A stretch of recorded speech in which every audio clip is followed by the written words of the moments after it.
తలకాయ నాకు సరిగా ఉండలేదు. ఇక్కడికి వచ్చిపోయినాక బాగుంది. ఒకటి భీమా అవి తీసుకొని వచ్చినాము. నమ్ముకుంటూనే వచ్చినాము. బాగుంది. ఇంకా పావులా బాగుంది అంతే. బాగా చాలా బాగుండలేదు అసలు. మనిషి ఆడ నిలబడినా నిలబడుతుండలేదు. గ్యాసే ఉండేది నాకు సరిగా.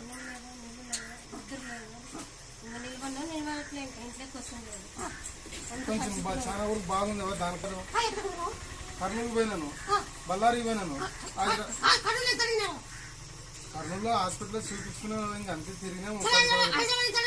హైదరాబాద్ గవర్నమెంట్ హాస్పిటల్, మెంటల్ హాస్పిటల్లో చేరింటాము.